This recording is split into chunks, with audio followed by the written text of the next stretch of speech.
Hello everyone, তোমালোকক আমাৰ YouTube channel honest লাৰ্ণাৰৰ অন্য এটি গুৰুত্বপূৰ্ণ ভিডিঅলৈ স্বাগতম জনাইছো। আমি এইখন ভিডিঅৰ জৰিয়তে দহমা শ্ৰেণী সাধাৰণ গণিতৰ অনুশীলনী 3.3 ৰ পাৰ্ট 3 অৰ্থাৎ এইখন ভিডিঅৰ জৰিয়তে আমি 3.3 অনুশীলনীৰ 3 নম্বৰ প্ৰশ্নৰ 4 নম্বৰ প্ৰশ্নৰ পৰা আৰম্ভ কৰিম। 3ৰ 4 নম্বৰ প্ৰশ্নৰ পৰা আমি আৰম্ভ কৰিম। গতিকে ভিডিঅটো অতি প্ৰয়োজনীয় হ'ব, তোমালোকে শেষলৈ সম্পূৰ্ণ চাবা।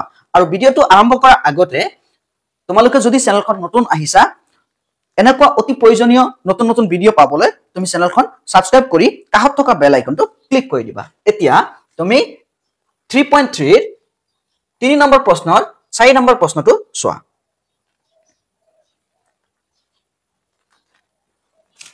এখন চহৰৰ টেক্সি ভাড়াত এটা নিৰ্দিষ্ট ভাড়াৰ লগত অতিক্ৰম কৰা দূৰত্বৰ ভাড়াটো লগ লাগি থাকে। তুমি যিমান কিলোমিটাৰ যাবা তাৰ কাৰণে এক্সট্ৰা ভাড়া দিব লাগে আৰু উঠাৰ কাৰণে তুমি এটা নিৰ্দিষ্ট ভাড়া দিব লাগে। 10 কিলোমিটাৰ দূৰত্বৰ বাবে দিবলগীয়া ভাড়া 105 টকা আৰু 15 কিলোমিটাৰ ভ্ৰমণ এটাৰ বাবে দিবলগীয়া ভাড়া 155 টকা অৰ্থাৎ 155 টকা। নিৰ্দিষ্ট আৰু প্ৰতি কিলোমিটাৰ ভ্ৰমণ এটাৰ ভাড়া কিমান? 25 কিলোমিটাৰ দূৰত্ব ভ্ৰমণ কৰিবলগীয়া মানুহ এজনে ভাড়া কিমান দিবলগীয়া হ'ব? এতিয়া আমি যেহেতু নিৰ্দিষ্ট এটা ভাড়া দিব লাগে আৰু প্ৰতি কিলোমিটাৰৰ কাৰণে এটা নিৰ্দিষ্ট প্ৰতি কিলোমিটাৰৰ কাৰণে এক্সট্ৰা ভাড়া দিব লাগে আৰু উঠিলেই নিৰ্দিষ্ট এটা ভাড়া দিব লাগে। গতিকে আমি কৰিব লাগে নিৰ্দিষ্ট ভাড়াটো ওলাব লাগে আৰু প্ৰতি কিলোমিটাৰৰ কিমান ভাড়া দিও আমি সেইটো ওলাব লাগে। তাৰ পিছত আমি কি কৰিব লাগে? 25 কিলোমিটাৰ কাৰণে এজন মানুহে যদি যায় কিমান দূৰত্ব কিমান টকা লাগিব সেইখিনি দূৰত্ব যাওঁতে এইটো ওলাব লাগে। এতিয়া আমি ধৰি লম চোৱা, লেট নিৰ্দিষ্ট ভাড়া। চোৱা নিৰ্দিষ্ট ভাড়াটো চোৱা কিমান আছে, x টকা আমি ধৰি লৈছো। তাৰ পিছত প্ৰতি কিলোমিটাৰৰ ভাড়া যে 1 কিলোমিটাৰ গলে কিমান টকা লয়? y টকা। 1 কিলোমিটাৰ গলে কিমান টকা লয়? y টকা। এতিয়া প্ৰথম প্ৰশ্ন মতে আমি চাম বা প্ৰথম শৰ্ত মতে আমি চাম। প্ৰথম শৰ্ত মতে কৈছে যে 10 কিলোমিটাৰ গৈছে, পইচা কিমান দিছে? টকা কিমান দিছে? 105 টকা। চোৱা x টকাটো দিবই লাগিব নিৰ্দিষ্ট ভাড়া আৰু 10 কিলোমিটাৰৰ কাৰণে কিমান দিছে? 10y। আমি এইটো প্ৰতি কিলোমিটাৰ ভাড়া ধৰিছো, গতিকে 10 কিলোমিটাৰ কাৰণে 10y। এতিয়া কিমান টকা দিছে? 105 টকা। এইটো প্লাছত আছে, সিফালে গলে মাইনাছত। 105 মাইনাস 10y। চোৱা প্লাস 10y প্লাছত আছিল, সিফালে গলে মাইনাস। ইকুৱেশ্যন 1। এতিয়া চাবা আকৌ দ্বিতীয় শৰ্ত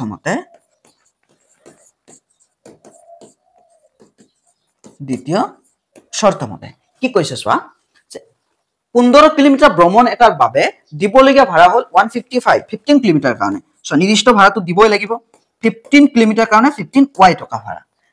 নিৰ্দিষ্ট ভাড়া আৰু 15 কিলোমিটাৰৰ ভাড়া লৈ কিমান হৈছে আমাৰ? 155। এতিয়া x মান তুমি কিমান পাইছিলা? 105 minus 10y plus 15y equal 155। কৰ পৰা পাইছে? ইকুৱেশ্যন 1 ৰ পৰা। এতিয়া আমাৰ চোৱা 15 পৰা 10 গুছি গলে কিমান থাকিব? 5। 105 প্লাছত আছে, ইফালে গলে মাইনাছত।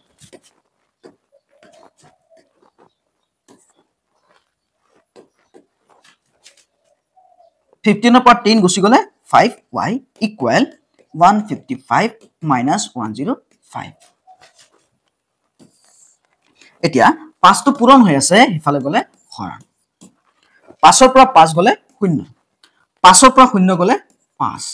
এতিয়া 1ৰ পৰা 1 গলে 0। 5ত কেইবাৰ চোৱা? একবাৰ। আৰু 5 0ত কেইবাৰ? 0 বাৰ। y মান 10 টকা। এতিয়া ইকুৱেশ্যন 1 ইমপ্লাইজ। ইকুৱেশ্যন 1ত আমি কি পাইছিলো? ইকুৱেশ্যন 1ত আমি পাইছিলো x equal 105 minus 10y। 105 minus 10 into y মান কিমান? 10। এতিয়া 105 মাইনাস 10 দুগুণ কিমান? 100। 105ৰ পৰা 100 গুছি গলে কিমান থাকিব? 5। অৰ্থাৎ আমি এটা লিখি দিম যে x মান পালো 5। নিৰ্দিষ্ট ভাড়া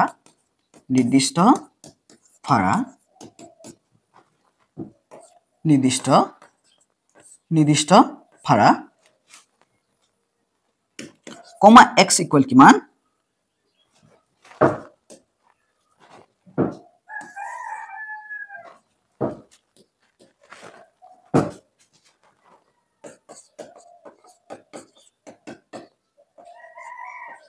ভাড়া কমা x ইকুৱেল কিমান টকা নিৰ্দিষ্ট ভাড়া দিব লাগে 5 টকা 5 টকা এটো নিৰ্দিষ্ট ভাড়া হয় এতিয়া প্ৰতি কিলোমিটাৰৰ বাবে ভাড়া প্ৰতি কিলোমিটাৰৰ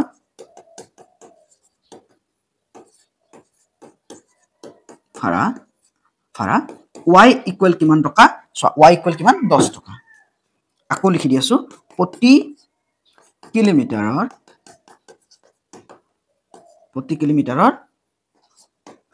ভাড়া ইকুৱেল 10 টকা নিশ্চয় বুজি পাইছা আমি পৰৱৰ্তী প্ৰশ্নলৈ আগবাঢ়িম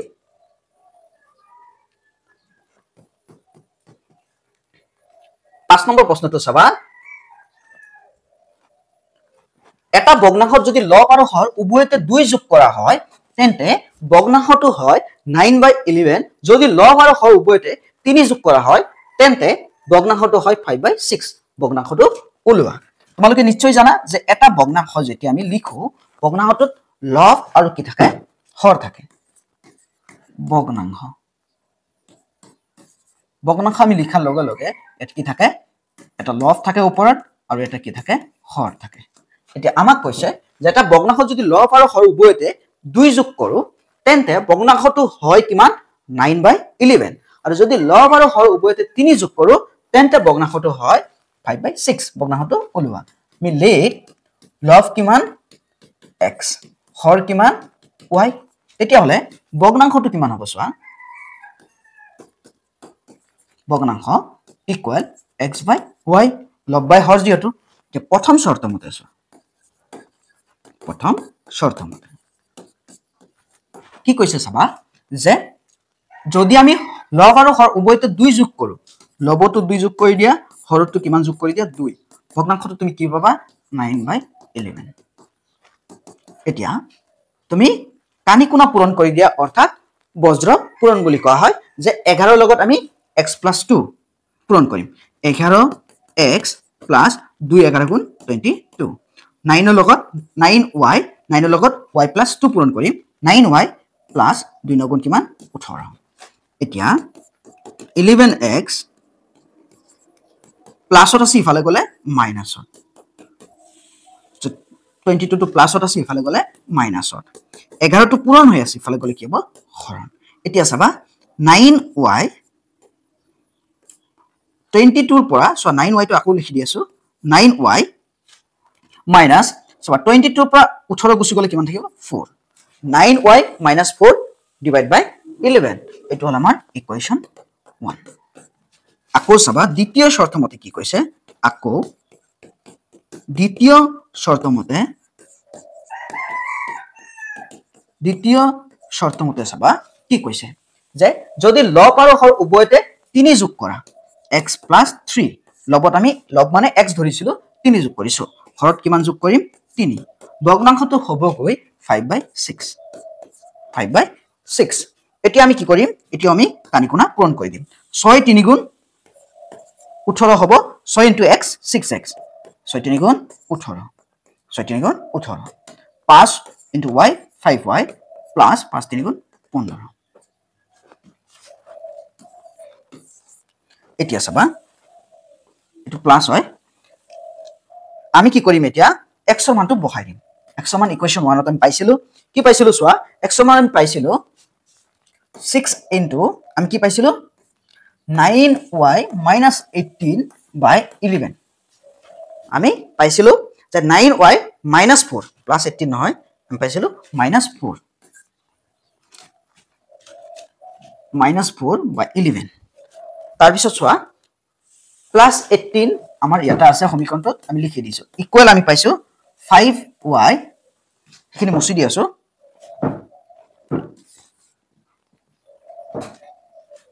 5y + 15 এতিয়া চাবা 6 * 9 54 y 6 4 গুণ কিমান 24 তলত 11 থাকিলেই plus 18 equal 5y plus 15 এতিয়া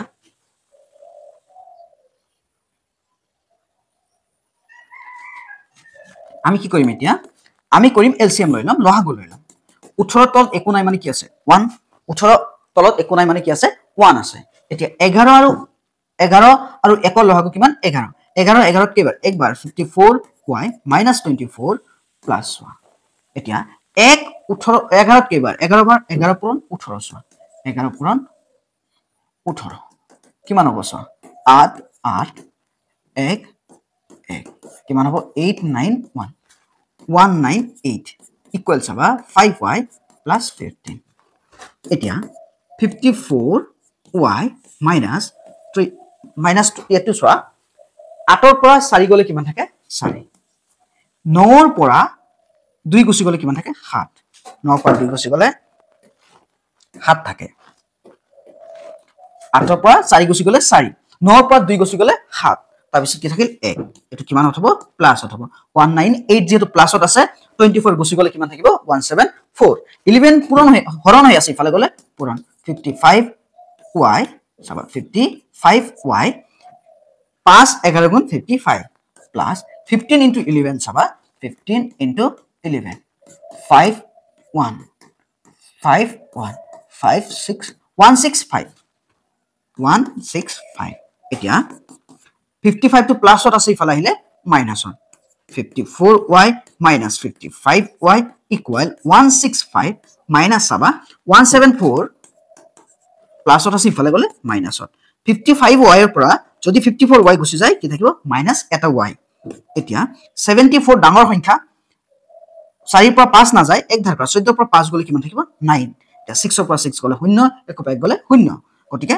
মাইনাস দুই ফালে মাইনাস আছে মাইনাস মাইনাস ক্যান্সেল y এর মান আমি কিমান পালো 9 ইকুয়েশন 1 ইমপ্লাইজ কৰা এতিয়া ইকুয়েশন 1 ত আমাৰ কি আছে সোয়া x equal 9y minus 4 9y minus 4 by 11 এতিয়া আমি y এর মান বহাই দিম কিমান 9 4 by 11 ইয়াতে আমি লিখিম সোয়া x equal 9 গুণ কিমান 81 minus 4 by 11 এতিয়া 1 ৰ পৰা 4 না যায় এক ধাৰ পৰা 11 হল 11 ৰ পৰা 4 গলে কিমান থাকে 11 ৰ পৰা 4 গলে 7 থাকে ইয়াতে কিমান থাকিল 7 11 কিমান বাৰ যায় 11 77 ত 7 বাৰ যায় এটিকে ভগ্নাংশটো হল সোয়া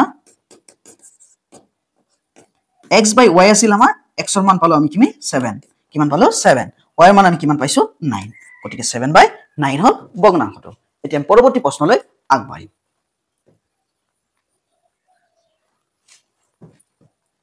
6 নম্বৰ প্ৰশ্নটো চাবা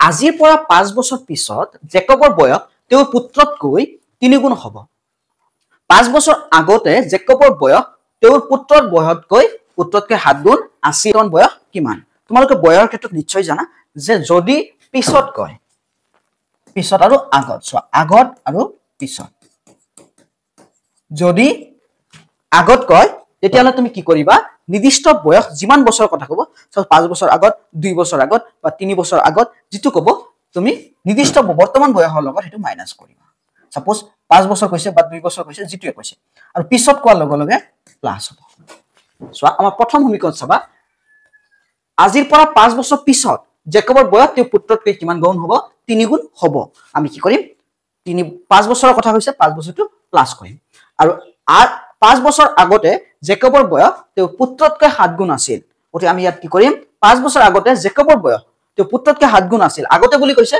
এতিয়া আমি 5 বছৰ মাইনাস কৰিম এতিয়া আমি ধৰি লম বৰ্তমান বয়স লেট জেকবৰ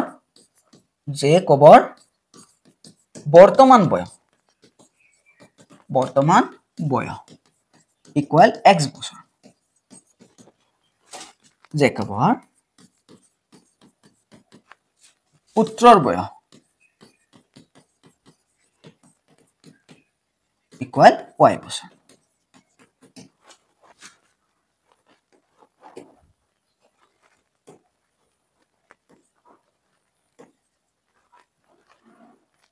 এতিয়া চাবা প্ৰথম প্ৰশ্ন মতে প্ৰথম শৰ্ত মতে বা প্ৰশ্ন মতে আমি কি লিখিম চোৱা আজিৰ পৰা 5 বছৰ পিছত জেকবৰ বয়স সো আজিৰ পৰা 5 বছৰ পিছত বুলি কৈছে পিছত কোৱা লগলে আমি প্লাস কৰিম x বছৰ আছিল জেকবৰ 5 বছৰ ইয়াৰ পুত্ৰৰ কিমান হ'ব সো আমাক কৈছে যে পুত্ৰতকৈ 3 গুণ হ'ব 3 আগত পূৰণ কৰি লম এটা পুত্ৰ বয়সটো পাতি লম y বৰ্তমান বয়স 5 বছৰ পিছত হ'ব প্লাস 5 এতিয়া পূৰণ কৰি দিম চোৱা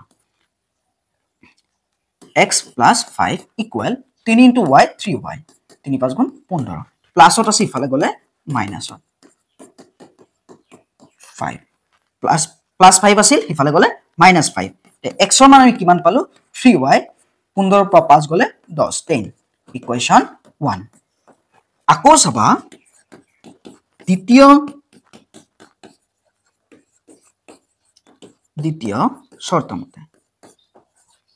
শৰ্ত মতে চাবা কি কৈছে যে 5 বছৰ আগতে জেকবৰ বয়স তেওঁ পুত্ৰতকৈ 7 গুণ আছিল সো আগত কোৱা লগে লগে আমি কি কৰিম মাইনাস কৰিম দি x - 7 5 বছৰৰ কথা কৈছে আমি 5 মাইনাস কৰিম নিৰ্দিষ্ট বছৰৰ লগত 5 বছৰটো মাইনাস কৰি দিছো যেহেতু আগতে আছিল বুলি কৈছে আগত কোৱা লগে লগে মাইনাস কৰিবা আৰু পিছত কোৱা লগে লগে প্লাস কৰিবা এটো জেকবৰ বয়স আৰু ইয়াৰ পুত্ৰ যেহেতু 7 গুণ আছিল 7 আমি পূৰণ কৰি লৈছো এতিয়া আমি পাতি দিম পুত্ৰৰ বয়স পুত্ৰ নিৰ্দিষ্ট বয়স বৰ্তমান বয়স y 7 বছৰ আগতে 5 বছৰ আগতে আছিল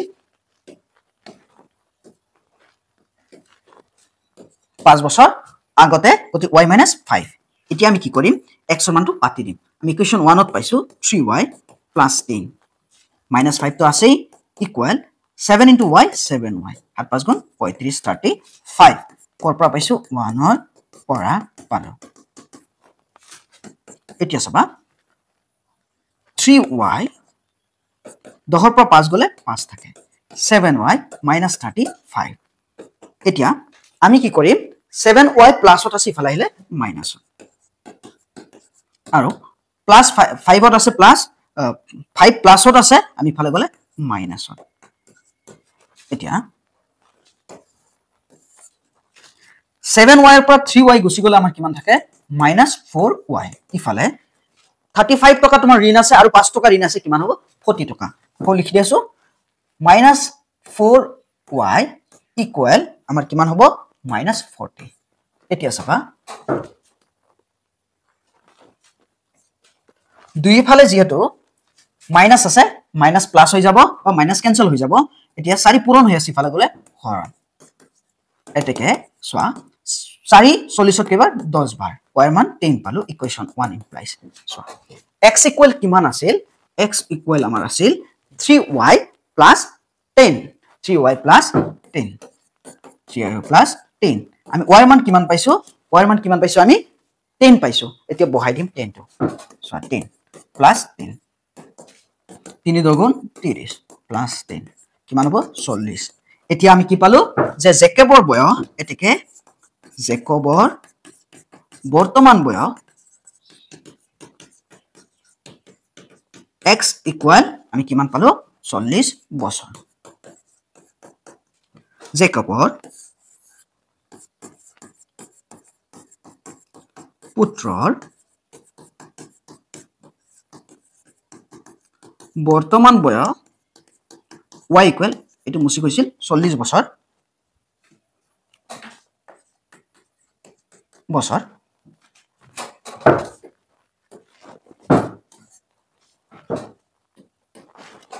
জেকবৰ বয়সটো মুছি গৈছিল মই লিখি দি আছো 40 বছৰ আৰু ইয়াৰ পুত্ৰৰ বৰ্তমান বয়স y ইকুৱেল মই ইয়াত লিখি আছো কিমান 10 বছৰ ভিডিওটো এখিনি আছিল যদি ভিডিওটো ভাল লাগিছে তোমালোকে লাইক কৰিবা শেয়াৰ কৰিবা আৰু পৰৱৰ্তী ভিডিওৰ লিংক ডেসক্ৰিপচনত দি দিম তোমালোকে চাই লবা আৰু চেনেলখন যদি নতুন আহিছা চেনেলখন সাবস্ক্ৰাইব কৰি এনেকুৱা নতুন নতুন অতি প্ৰয়োজনীয় ভিডিও পাবলৈ তোমালোকে কাষত থকা বেল আইকনখন ক্লিক কৰি দিবা